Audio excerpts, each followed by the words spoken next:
જય હિન્દ મિત્રો, સ્વાગત છે એક નવી માહિતી નવા વિડીયોની અંદર। મિત્રો, આજના વિડીયોની અંદર ગુજરાત પોલીસ ભરતીને લગતી એક તદ્દન નવી માહિતી જોવાની છે। જી હા મિત્રો, ગુજરાત પોલીસ ભરતીનું ઓફિશિયલ નોટિફિકેશન ક્યારે આવી શકે છે તેમને ધ્યાનમાં રાખીને આઈપીએસ હસમુખ પટેલ સાહેબ દ્વારા એક મહત્વની અપડેટ આપવામાં આવેલી છે।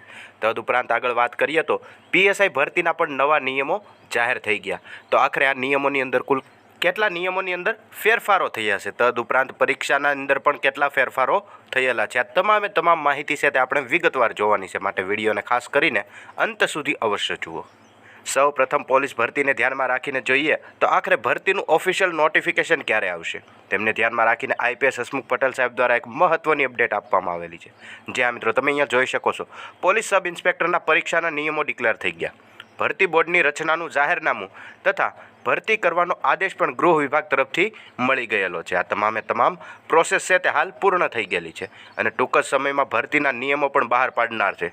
જે આ મિત્રો ભરતીના નિયમો પણ પોલીસ સબ ઇન્સ્પેક્ટરના બહાર પડી ગયા, ત્યારબાદ વહેલામાં વહેલી તકે ભરતીની જાહેરાત બહાર પાડવામાં આવશે। જે આ મિત્રો ભરતીની ઓફિશિયલ જાહેરાતની વાત કરીએ તો ઓફિશિયલ નોટિફિકેશન છે તે બુધવાર સુધીમાં બહાર પડી જશે તેવું લક્ષ્ય રાખેલું છે।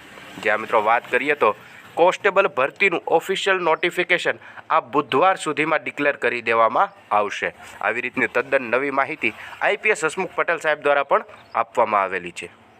તેમનાથી આગળ વાત કરીએ તો પોલીસ સબ ઇન્સ્પેક્ટરની અંદર જે સીધી ભરતીની પરીક્ષા પદ્ધતિમાં કુલ કેટલા ફેરફારો થયેલા છે, મતલબ કે જે નવા નિયમો ડિક્લેર થયા તે નિયમો કંઈક આ રીતના છે જે તમે જોઈ શકો છો।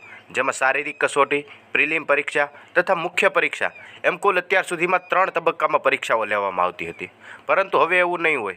હવે માત્ર શારીરિક કસોટી અને મુખ્ય પરીક્ષા એમ 2 જ તબક્કામાં પરીક્ષા લેવામાં આવશે। આ હતો પહેલો નિયમ। ત્યારબાદ જણાવે છે કે પોલીસ સબ ઇન્સ્પેક્ટરની ભરતીમાં શારીરિક કસોટી જે લેવામાં આવતી હતી તેમાં દોડના માર્ક આપવામાં આવતા હતા। પોલીસ કોન્સ્ટેબલની જેમ આ ભરતીની અંદર પણ દોડના માર્ક આપવામાં આવતા હતા, પરંતુ તે માર્કને હવે આપવામાં નહીં આવે।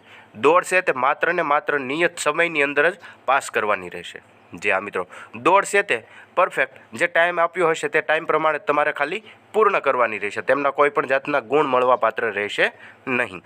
તદુપરાંત જણાવે છે કે પહેલાં શારીરિક કસોટીમાં ઉમેદવારના વજનને પણ ધ્યાનમાં લેવામાં આવતું કે મિનિમમ વજન છે તે આટલું હોવું જ જોઈએ, પરંતુ અહીંયા તમે જોઈ શકો છો તેમને પણ રદ કરી નાખવામાં આવેલ છે, મતલબ કે મિનિમમ વજનને પણ ધ્યાનમાં લેવામાં આવશે નહીં।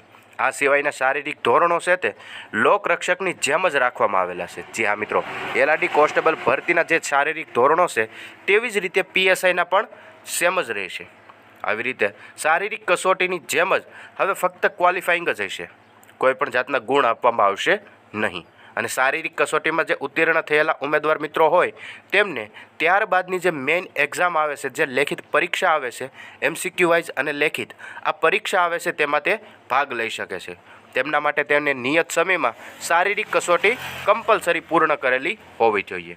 તદુપરાંત આગળ જણાવે છે કે પહેલાં શારીરિક કસોટીમાં ઉત્તીર્ણ થયેલા ઉમેદવારોને 2 કલાકની 100 ગુણની પ્રિલિમ પરીક્ષા આવતી હતી અને આ પ્રિલિમ પરીક્ષા ઉત્તીર્ણ થયેલા જે ઉમેદવારો હોય તે પૈકી ભરતીની જગ્યાના 3 ગણા ઉમેદવારોને જે મેરિટ પ્રમાણે 3 ગણા ઉમેદવાર મિત્રો થતા હોય તેમને મુખ્ય પરીક્ષામાં બેસવા દેવામાં આવતા હતા। અને મુખ્ય પરીક્ષાની અંદર પેપર 1 ગુજરાતીનું, પેપર 2 અંગ્રેજીનું, પેપર 3 સામાન્ય જ્ઞાન અને પેપર 4 જે લીગલ મેટર્સનું હોય, આવી રીતે 100 ગુણના 4 પેપર લેવામાં આવતા હતા। આવી રીતે કુલ 400 ગુણની એમસીક્યુ ટેસ્ટ લેવામાં આવતી હતી। જોકે હવેની આ પરીક્ષાની અંદર એવું થશે નહીં, મતલબ કે જે નવા આરઆર જાહેર થયા તેમાં કુલ 300 ગુણની મુખ્ય પરીક્ષા લેવામાં આવશે, જેમાં પેપર છે તે 2 જ હશે। પેપર 1ની અંદર જનરલ સ્ટડી જે એમસીક્યુ વાઇઝ હશે અને તેના માટે તમને લગભગ 3 કલાકનો ટાઈમ આપવામાં આવશે અને 200 ગુણનું આ પેપર હશે, જે પેપર નંબર 1 છે તે। ત્યારબાદ વાત કરીએ તો પેપર નંબર 2ની અંદર ગુજરાતી, ઇંગ્લિશ ભાષા અને ભાષાની જે સ્કિલ છે તેના માટે તમને લગભગ 3 કલાકનો ટાઈમ આપવામાં આવશે અને તેમાં પણ 100 ગુણનું પેપર હશે। આવી રીતે કુલ 6 કલાકની અંદર 300 માર્કનું પેપર તમને દેવા મળશે। અને પેપર 1ની વાત કરીએ તો પેપર 1ની અંદર પાર્ટ એમાં 100 ગુણ અને પાર્ટ બીની અંદર 100 ગુણ, જે 200 માર્કનું પેપર છે તે 2 પાર્ટની અંદર લેવાશે। પાર્ટ એમાં 100 ગુણ અને પાર્ટ બીની અંદર પણ 100 ગુણ, એવી રીતે 2 ભાગમાં રહેશે અને દરેક ભાગમાં પાસ થવા માટે મિનિમમ 40% ફરજિયાત છે। જે આ મિત્રો પાર્ટ એની અંદર પણ 40 ગુણ હોવા જોઈએ અને પાર્ટ બીની અંદર પણ 40 ગુણ કમ્પલસરી હોવા જોઈએ, તો જ તમને પાસ ગણવામાં આવશે.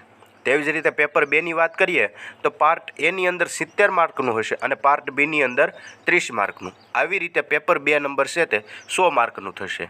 અને આ પેપર 2 નંબરની અંદર પણ પાસ થવા માટે મિનિમમ તમારે બંને વિભાગની અંદર 40% ગુણ લાવવા ફરજિયાત રહેશે. જે હા મિત્રો, તદુપરાંત જોઈએ તો પેપર 1માં દરેક ભાગમાં ઓછામાં ઓછા 40% ગુણ જે મેળવશે તેવા જ ઉમેદવારો મિત્રોનું પેપર નંબર 2 છે તે ચકાસવામાં આવશે.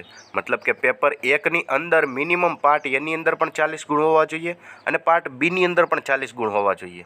તેવા જ ઉમેદવાર મિત્રોનું પેપર નંબર 2 છે તે ચકાસવામાં આવશે. તેવી પણ માહિતી અહીંયા નવા નિયમોની અંદર દર્શાવેલી છે. તદુપરાંત જણાવે છે કે જૂના પરીક્ષાના નિયમોમાં વિષયો પૈકી જે psychology, sociology, IPC, CrPC, evidence act તમામ વિષયો અહીંયા દર્શાવેલા છે.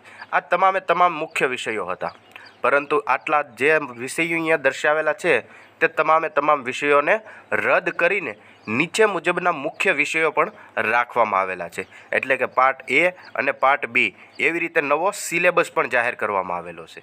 જે હા મિત્રો, સિલેબસની પણ ટોપિક વાઇઝ માહિતી જાણવા માગતા હોય તો ખાસ કરીને નીચે કમેન્ટ કરીને અવશ્ય જણાવજો. તેના પર પણ આપણે ગુજરાતીમાં વિડીયો બનાવીશું. તદુપરાંત આવી માહિતી જાણવા માટે હમણાં જ ચેનલને સબસ્ક્રાઈબ કરી લેજો અને બાજુમાં આવેલા બેલ આઇકનને પણ ઓન કરી દેજો.